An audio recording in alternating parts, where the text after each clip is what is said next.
Hello, everyone, and welcome to the very first episode of Global Roundup with Jonah and Jiwon. Obviously, I'm Jonah, and I'm Jiwon. Yes, and we are the grad assistants here at the Missouri School of Journalism's Global Programs Office. Mm-hmm. And I do a lot of the videography work here. Jiwon, I'm doing mostly on the social media things. Mm-hmm. Yep. So. We are really excited to be here with you guys on our very first podcast/web series that we're doing here. We're going to look at some of the programs that we offer here and focus on the countries that we're sending students, mm-hmm. because what's really cool about our office is that we send students abroad to many different countries in the world. All over the world, and they get to do internships, they get to take classes at different universities, just, regular exchange programs. Mm-hmm. But these are universities that have really good journalism programs, many of them.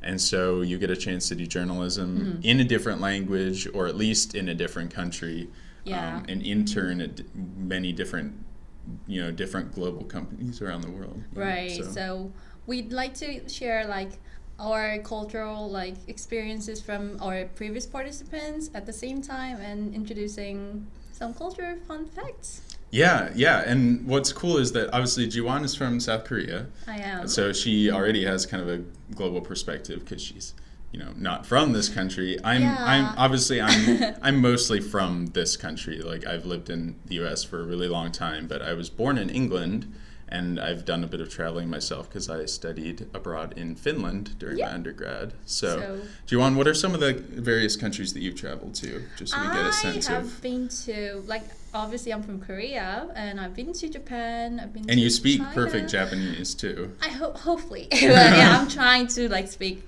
professional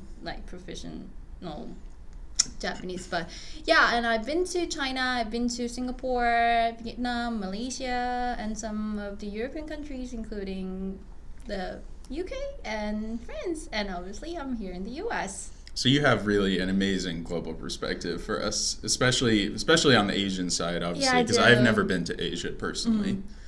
It's a lot of fun to visit there. That's totally awesome. Different, so you should visit one time. Yeah. Well, my perspective is very kind of Eurocentric, I guess, because like I said, I've never been to South America or Asia or Africa, or Australia. So when I put it that way, I don't feel very global, I guess. But I have been to many countries in Europe. Like I said, I was born in the UK, so I've been back there many times. I've also been to the Netherlands, Belgium, France. Where else? I always have to remember. Well, I studied abroad in Finland, so I also went to Norway and Sweden and Denmark, and I really love the Nordic countries very much. All the cool places. Yeah. So all that to say, obviously this is the introductory episode, so we just wanted to introduce ourselves and let you know why we are at least a tiny bit qualified to speak on these kinds of topics. Yeah. We're going to focus on one country every episode. We're going to give you kind of a little bit of an overview of the country itself. Some of them you will have heard of before, obviously, and know a little bit about, but we'll give you a bit of perspective on the country. We might give you a little bit of news from the country. Fun facts, yes, definitely facts you may not have known about the country. And then we're going to have a very special guest every time, where we're going to have very special guests. Yeah. We're going to have a guest who has either studied in the country already or who is preparing to study in that country. So we'll hear a little bit about what their experiences either were in the country or how they're preparing to go there. So if you're preparing for going abroad, studying abroad, this is going to be the most helpful tool that you're going to use. It really is. It's going to really help you a lot, we hope. So, Jonah, what is the topic for today's web series? So today's episode is about España. Spain. AKA Spain. So our Global Programs Office has really cool internship program in Barcelona. So we actually had an interview with a participant that has just went back to the US after the internship. He shared a lot of fun facts about Spain. So it is an incredible beach place. It is one of the best beach cities in the entire world because it's right on the Mediterranean. It's the largest city on the Mediterranean, as far as I know.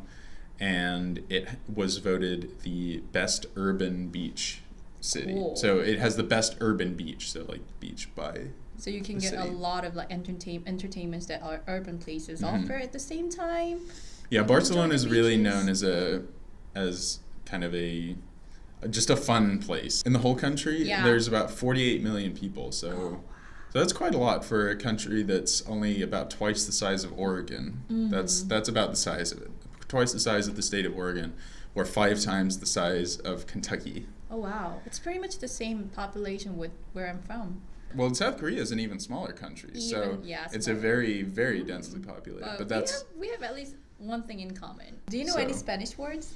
C. Sí. You just said yes. Yeah, yeah.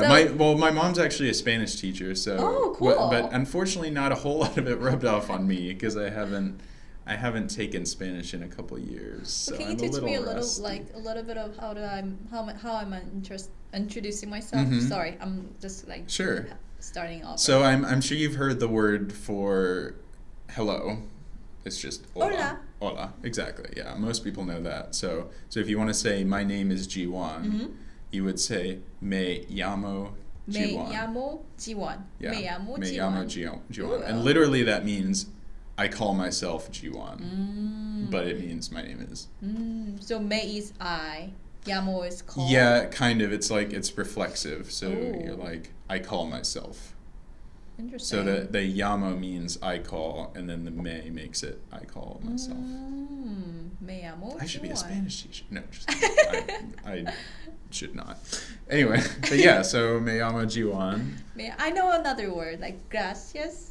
Yeah, that's Like thank you. you. Yeah. Yeah, very good. I'm That's- sure that won't be. I'm sure none of this is very helpful for. Yeah, you guys for all know people about actually this, going because yeah. I'm sure you I all know a lot of more Americans have Spanish. learned like Spanish in their high school. Yeah. Or, like, You know, American people usually go abroad knowing a little bit, and then it's kind of a culture shock going to a different country. yeah. With that, I mean, I went to Spain when I was 15, and it was really fun to try and speak all the Spanish, but it was still Yeah. kind of scary. I mean, for me, even though I'm not an American, I usually expect that a lot of people abroad can speak English. So when I was visiting like friends, I didn't actually speak any word in French, and it made me so hard to communicate with people right there. So yeah, Yeah. you better know a lot of Spanish words if you're planning to go there.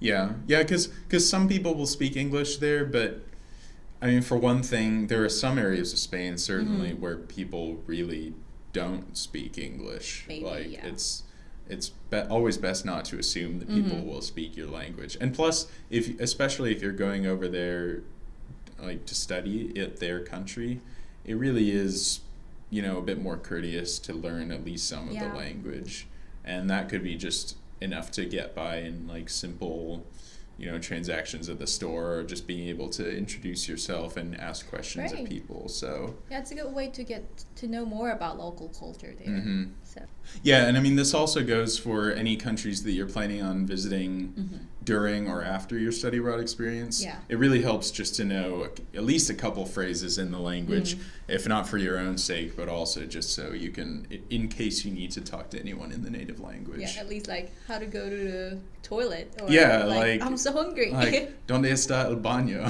Like, Is that the word? in Spanish, yeah. Oh, okay. Yeah. I should have learned that. But if it, so, yeah. How do you say where is the bathroom in Korean? 화장실이 어디예요?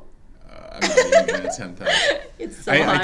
can tell you what it is in Swedish. It's var ligger toaletter. Oh, okay. I heard the word toilet. Yeah, var ligger toaletter. Var ligger toaletta. Yeah, so if you go to Sweden, then you can help you with that.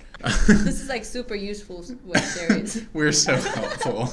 to let everyone know how to say where's the toilet. Yes, yeah. Maybe we can have a whole episode where we just Oh, yeah. do where is the Gonna be a lot of toilet fun. in various languages. Yeah. Anyway, we probably better stop babbling and talking about stuff that we don't know about. All right, now we are joined by our first guest we've ever had, Lee Ratner. Yay. How are you doing, Lee? I'm doing pretty well. Good to be back in the United States. Yeah, like you said, my name is Lee Ratner. I'm currently a senior going into my second semester, senior year at the University of Missouri. I'm emphasizing in strategic communications and journalism school. And I just got back from my first semester abroad in Barcelona. Awesome. So what inspired you to go to Barcelona as your study abroad experience? Yeah. Well, originally I came home over the summer, and I was talking to my parents, and I was thinking, wow, I really wish I studied abroad. And my parents were like, well, go ahead and do it. So I said, oh, well, all right, let's look into it. So I talked to some friends who had studied abroad, and I've only heard great things about it. And it just kind of led me to start looking more and more into it. And I realized it was something that I could really benefit from. And it turns out I was definitely right about that. What attracted you about Barcelona? Like, had you studied Spanish before, or just really wanted to go to Spain? Barcelona, yeah. I mean, I took Spanish throughout high school, and I had some friends who had spent a summer there, and I've only heard great things about it. So, I mean, I was really considering the other programs as well. Like, originally, I was planning on spending a summer in Prague on the McKeown program. But then I realized, if I feel like I'm going to go abroad, then kind of wish I'd spent longer time there. So I kind of looked into the longer term programs. And with Barcelona, it was really, I mean, obviously the weather was a big factor, being in a nice area. But it was really the culture that stood out to me. I wanted to experience a new culture, and Barcelona being in Catalonia, that they really have a strong sense of culture, and they take a lot of pride in their culture. So that's really what stood out to me about Barcelona. What was your favorite cultural things in Barcelona? Do you have any favorite things you did there? My favorite cultural thing? Yeah. Okay, so in Barcelona, it's part of Catalonia, which is it's separate from Spain in their eyes. So they have all their own traditions, and they have their own food, language, and whatnot. So after getting to know some of the locals and making friends, they kind of helped me feel like a local myself. So they brought me to meet their families, and I tried typical Catalan food, which is incredible. I ended up going to El Clásico, which is the Barcelona football team versus Real Madrid. So there's this really big tension because you have the capital of Spain versus really the heart of Catalonia. So it's more than just a football match. It's also this political thing. So, I mean, you really get this sense of pride that they feel there. But, I mean, as far as other cultural things, they really like to celebrate whenever they get a chance to. So they have this festival throughout Spain called La Merced, and it's basically just this large street festival where they go and celebrate who knows what. But they make all the museums free during the weekend, so it really attracts tourism and it really allows an insight to the city. So that was a great weekend for me. That's probably one of my top weekends there. But also just getting to know the locals and getting to understand their beliefs and whatnot. That was one of the most gratifying things for me.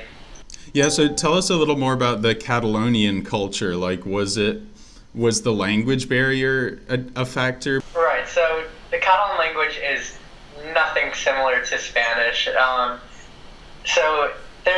But people in Catalonia, they know how to speak Spanish as well, obviously. But there's definitely, they definitely have their sense of pride. So if you go in and you kind of aren't really aware of their culture, they kind of might feel a little disrespected. But it's not like they would be rude or anything. But if that's part of going to my advice is to learn a little bit about the Catalan culture and what's happened over the years with their culture and how they had it pretty much outlawed. But when Franco was a dictator there, so the people were really friendly, and they love to teach about their culture. So as long as you ask questions, they are so happy to teach you and to tell you about everything. So there's not really a language barrier as long as you can converse in Spanish. But I mean, obviously, people there can, for the most part, speak English as well. But Spanish was the primary form of communication. So do you have any like words that you remember from Catalan that you've learned there? Yeah. I mean, well, it's a pretty tough language, so I'm not an expert or anything. But I mean, I know Tinc 22 anys. That means like I'm 22 years old. As opposed to in Spanish would be like tengo 22 años. So I mean it's kind of similar, but I mean for the most part it's completely different. Yeah. Cool. So what about the school where you were at?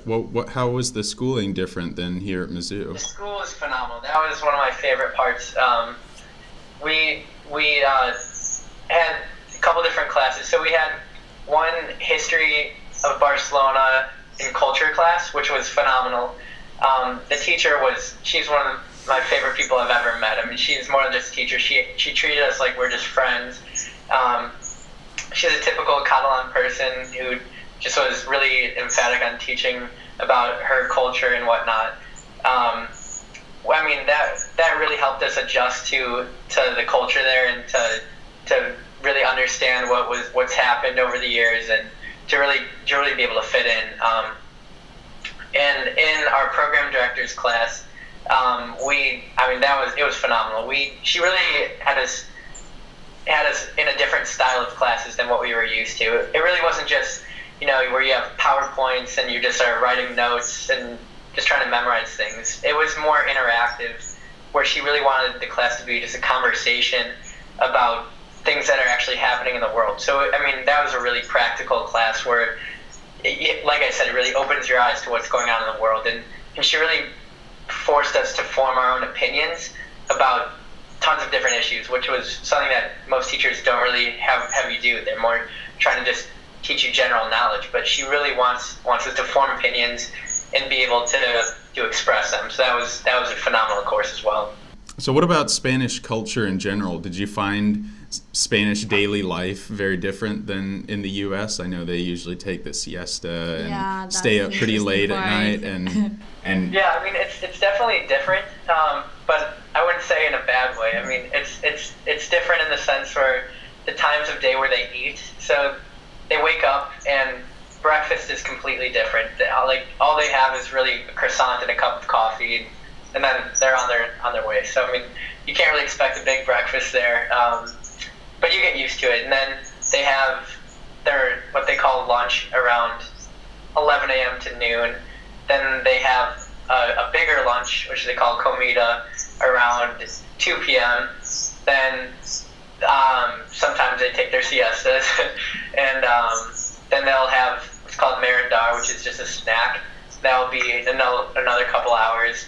And then the thing that was really hard to adjust to was dinner, which usually at our residence starts at 8:30 at night and goes till 10 p.m. So the dinner, you don't eat dinner I know here I'm used to eating dinner at 6 or 7 p.m., but there you're eating it closer to 9 o'clock at night. And that's pretty tough to adjust to, but kind of sounds like my eating schedule as a grad student, honestly. So it's the same. But I mean, like I said, it definitely takes a couple weeks to get adjusted to. Mm-hmm. But once you get adjusted to it, it's completely normal. And the culture in general, Spanish culture, they're very relaxed, non-judgmental. It's a very just not in a rush environment where everyone's just kind of going about their business, and it's very just okay to do whatever, and as long as you are respectful and not just being disrespectful, that's the main point. Yeah, I mean, overall, like, Spanish culture, I found it to be phenomenal and very accepting and welcoming, as long as, like I said, you're respectful of the culture. And like I said earlier, as long as you try and make an effort to learn the culture and adapt to it, they're really receptive of that. So what do you wish you would have known before you went to Spain so that other students can get advice from you? Yeah. I wish I would have known about their political situation.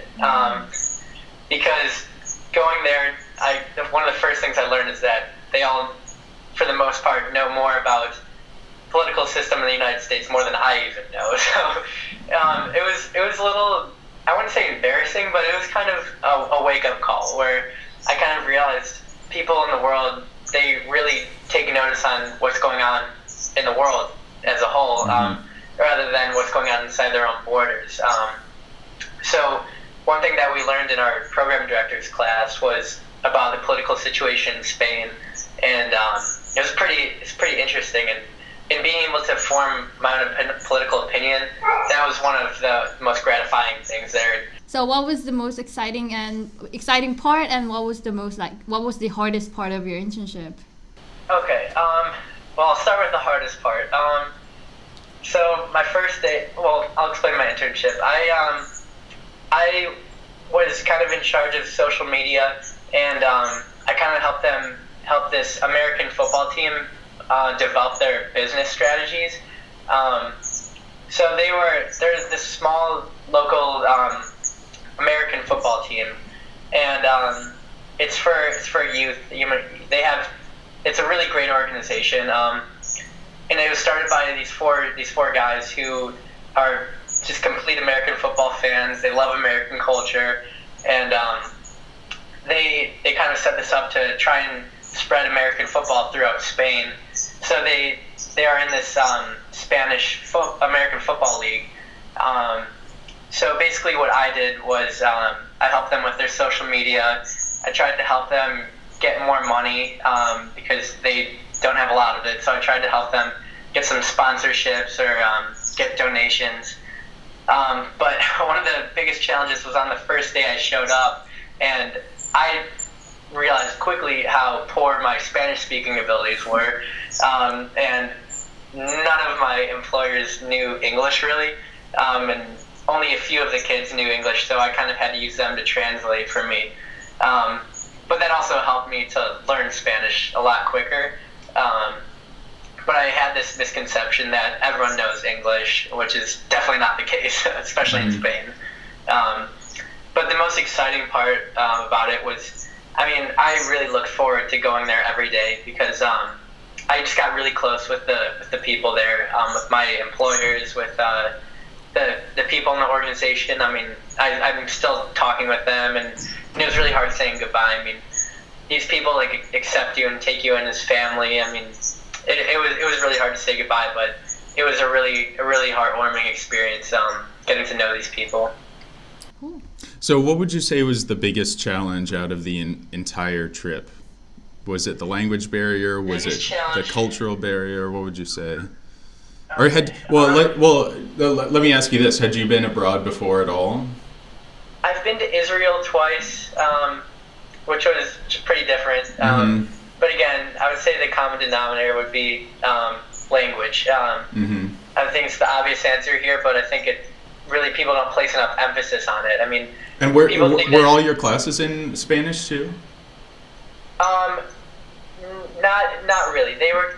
Our teacher likes to call it Spanglish, where you have a little here and there, a little mixture. But yeah, it was kind of in Spanish, kind of English. But it was just, she kind of just feels it out to do whatever she thinks you can understand the best. But like I was saying, if you can't understand what people are saying, then you're kind of just standing in this country just wondering what's going on, and you have no idea. So an emphasis on language is so important, because during our fall break, I got to travel to 5 different countries, and I went to France as well and Italy. And before I went to Italy, I had some Italian friends that I met there, so I had them teach me some Italian, and that completely changed my trip to Italy, because I could kind of converse a little bit with people, but it was the same thing where if you make an effort, then people are really respectful, and they're just nice because you're making the effort to not assume that everyone speaks English and whatnot. So to all the countries I went to, I would try to ask questions or be like, oh, am I saying this right? Or how do you say this? Or, just not go in there being like, hey, how y'all doing? And not like that at all. Yeah, that's definitely so been my they- experience too. Is that as long as you make some kind of an effort, people are usually very very accepting of Exactly. that. So It's really just the respect of making an effort that people appreciate. And that was one of the biggest things that I found. is there anything else you want to say, just a piece of advice to people going to Barcelona, or just like any like interesting experiences you had? Yeah. Yeah, for advice, for sometimes you might be there and you might be a little afraid, you might be a little nervous of going out and interacting with people and just going out and exploring. But once you get comfortable and learn that these people are really accepting, and it's an incredible city. I mean, Europe's an incredible place. You really have to be able to use that fear that you might have to go and enjoy it. You have to get past that, and just once you go out and explore and just enjoy the adventure, it makes everything so much better. So obviously, I don't think you can go there and expect that you won't be nervous at all or hesitant, because I mean, you just have to embrace it and just learn to just go with it and trust your gut. Trust your gut, I would definitely say. So yeah, just trust your gut. That's my advice. Good advice. Yeah. All right, well, Lee, thank you so much for joining us as our very first guest on Thank you. Global Roundup. Oh, We it's my really pleasure. appreciate you sharing with us. Yeah.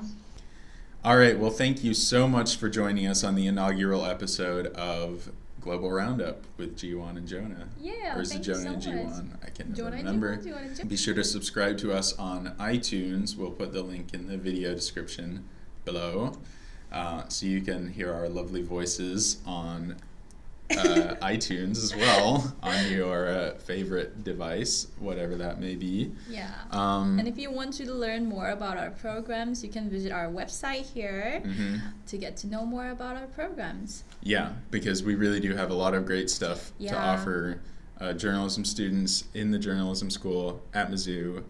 There's really a lot of stuff you should take advantage of, so we encourage you All of them to are so check that exciting. out.